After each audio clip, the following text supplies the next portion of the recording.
Welcome to Nasdaq Trade Talks. I'm your host, Jill Malandrino, Global Markets Reporter at Nasdaq.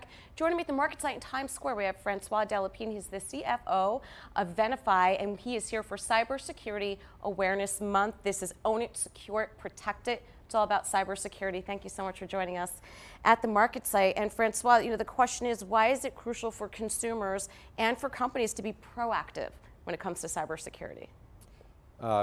It is very, very critical. I'll answer mostly for companies because this is who we serve.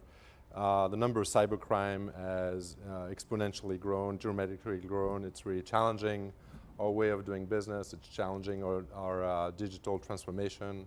It's challenging our prosperity, and it's no longer sufficient to be reactive. You got to be protective given the sheer volume of attacks out there. All right, now Venafi, you focus on protecting machine identity. Tell us more about what that role is for cybersecurity, and is it more challenging, do you think it is, to protect the machines or to protect the humans that are operating them? That's a great question. Really, let me just kind of resetting the context, right? There are two actors on the network. You got humans and you got machines. Human username and passwords. It's actually a very standard consistent way of doing things. And machines don't use username and password, but also need to authenticate themselves to one another. So there's a whole industry that's been developed to protect human identities. It's an $8 billion market, almost nothing done there. And it's actually a very, very difficult challenge. Venafi has developed the technology to protect companies, to protect machine identities of those companies. And the bad guys knows there's a lot to do in that area. And so it's an area of focus, and it's an area that we've invested a lot in and getting a lot of success with.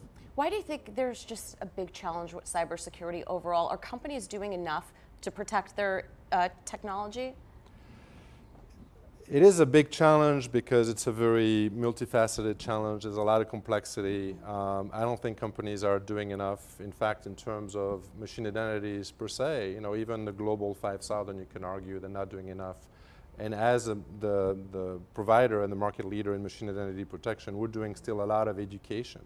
So it's happening, the awareness is growing, we're doing a pretty good job at educating the market.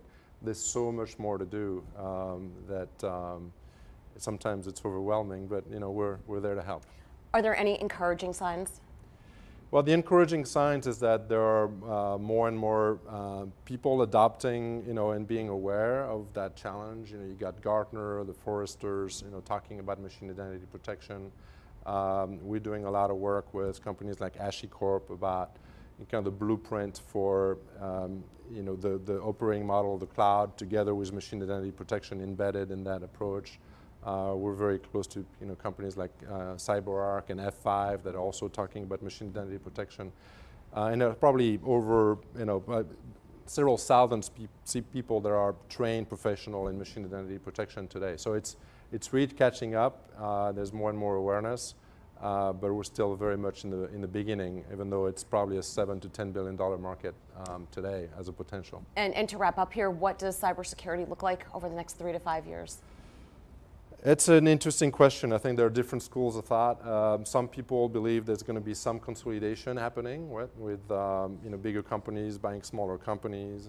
The challenge with that is that in regular software, Moore's law has been driving progress, and in cybersecurity, it's not Moore's law. It's the bad guys, the bad actors out there, right?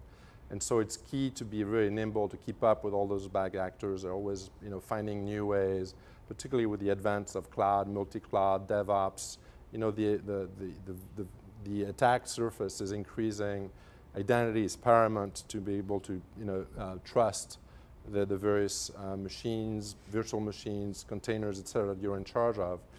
And if you consolidate companies, you're going to slow down, right? And the bad actors are not slowing down. So I think there's always going to be enforceable future room for a lot of innovation in cybersecurity and room for best of breed company to continue to prosper on their own because they can stay nimble and they can keep up with the bad guys. All right, thank you so much for joining us for Cybersecurity Awareness Month. And thank you for joining me on Trade Talks. I'm Jill Malandrino, Global Markets Reporter at Nasdaq.